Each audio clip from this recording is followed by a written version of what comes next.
The third and final battle took place in 627 AD, 5 years after Muhammad had moved to Medina, when the Quraysh returned with a massive army of 10,000 warriors. Muhammad could only muster a force of 3,000, and so this time there was no question of him facing the Quraysh in open battle.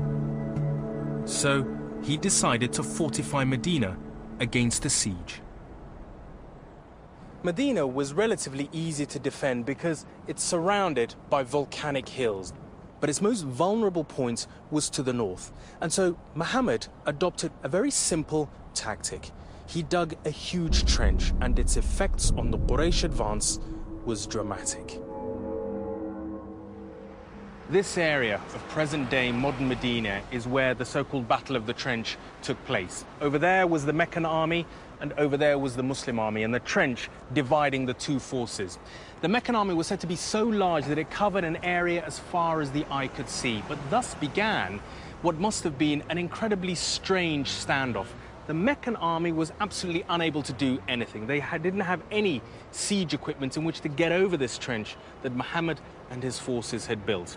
For his part, Muhammad was quite prepared to sit and wait and allow the Meccans to get frustrated and leave. Digging a trench meant that the horses of the Meccans couldn't enter the city. And it's been taken by Muslims through the centuries as a sign of Muhammad's astuteness in ordering and commanding this different sort of defense, which caught the Meccans off guard. It meant that the strategies or the tactics that they were pursuing didn't work. According to Muslim tradition, after 2 weeks, the Meccan supplies were starting to run out. So they asked their new secret ally, one of the Jewish tribes, the Banu Qurayza, to attack the Muslim forces from within the city. Whereas before, Jewish tribes had only traded with Muhammad's enemies or refused to take up arms in support of Muhammad, this time they were now on the verge of actually attacking him. The Qurayza were inside Medina with Muhammad and the Muslims, and they had an accord with Muhammad and the Muslims. But after they had seen what had happened to the other two Jewish tribes of Medina, the Nadir and the Kainuka, they, understandably, I think, reached out to the Quraysh and offered to make an accord with them against Muhammad. So you have these people, part of the alliance of Medina, siding with the most bitter enemy to finish off the Muslim community. That was high treason because the Muslims, as the Quran tells us, were shaken to the foundation and thinking that it is khalas, the end is nigh. Muslim scholars claim that at the very least, the Banu Qurayza betrayed Muhammad by negotiating with the Quraysh and being on the brink of attacking the Muslim forces, even though the Quraysh and their allies withdrew before this attack could take place. That's the traditional explanation. He was betrayed. There is, by the way, no record of any actual attack of the Jews against the Prophet or anything like that. Now, during this siege, the Qurayza lent weapons to the Prophet. On the other hand, they probably also traded with the besiegers, because they were traders. I think the Banu Qurayza probably did side with the Quraysh. I think this would have been a natural thing for them to have done. Jews are always looking for allies. In the diaspora, a cornerstone of Jewish political theory has been you meet and make friends with everyone that you can meet and make friends with. And I think this would have been absolutely natural for them to have done this.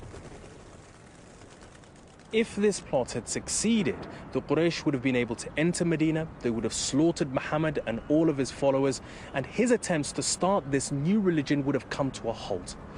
His reaction to this latest act of treachery would lead to one of the most controversial incidents in his entire life. Muhammad ordered his army to surround the village of the Jewish tribe. They held out for 25 days before surrendering. He now faced a dilemma.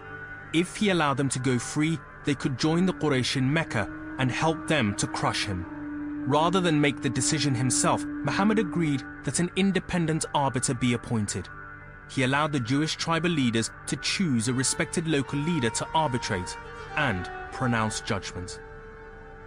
It was the third time he was meeting some of the people and say, I'm going now to ask someone to judge you.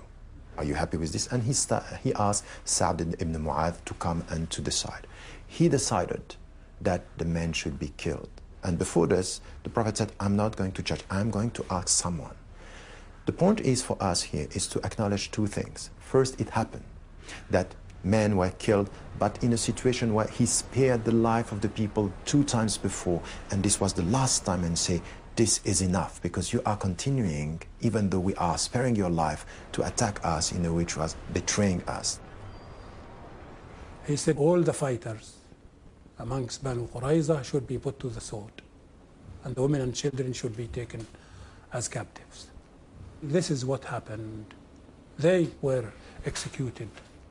This is the first Holocaust against the Jews. How can a prophet order a massacre of 800 men? Even if they tried to kill him, he could have banished them, or he could have moved. It had nothing to do with the fact that they were Jews. They could have been a Christian tribe or any other tribe. It wasn't a Holocaust. It wasn't directed at the Jews because of their religion. If that was the case, then it would have set a precedent in Muslim history, and we would not have found the golden age of Jewish enlightenment taking place under the Muslims in Spain. If this claim was true, then we would have found the position of Jews throughout Islamic history would have been very, very different. It's this incident, perhaps more than any other, that's led many critics to brand Muhammad as a bloodthirsty tyrant, willing to use all violent means in order to maintain his rule. And it's also seen as the origins for much of the hostility in the Islamic world today towards Jews. And certainly, judging by our own standards today, it was an appalling act of brutality. But we have to see it within the context of the time. The fact that very few people were shocked by this act is a stark reminder of the brutality of the age and society in which Muhammad grew up.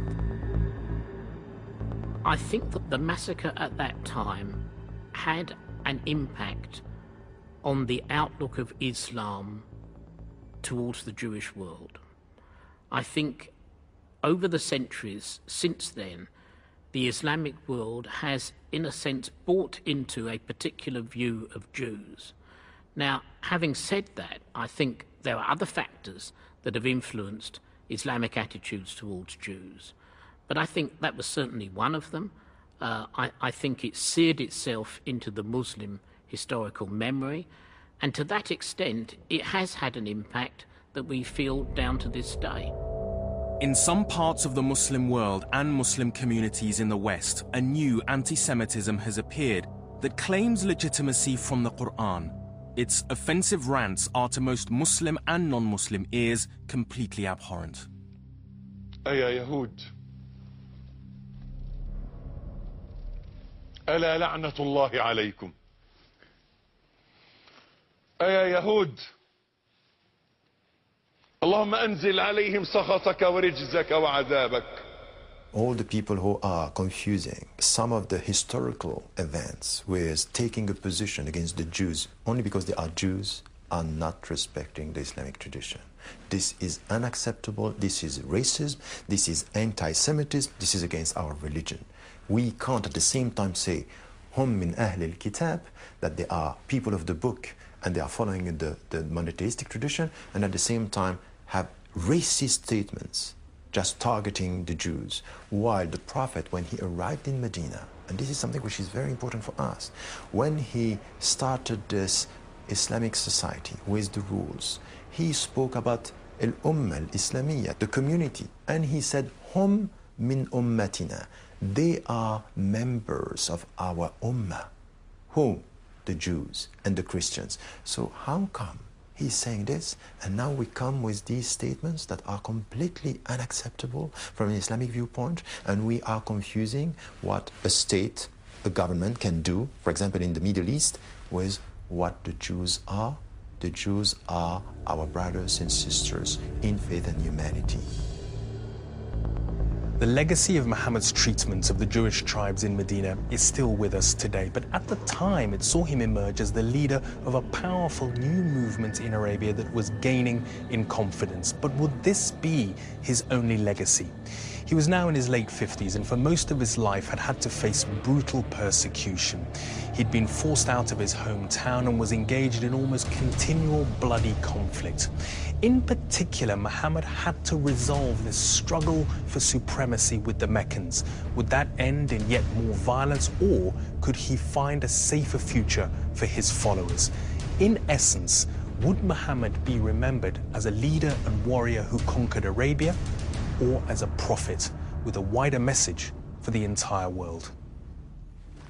In the next and final part, Muhammad faces his enemies one more time and wins, but through peace. And he outlines his legacy in a final sermon in Mecca. The Prophet's final sermon sets the agenda for modern, contemporary Muslim society. It shows where we've failed, and it shows where we have to try to get to. It sums up the transformative mission that was the life of the Prophet.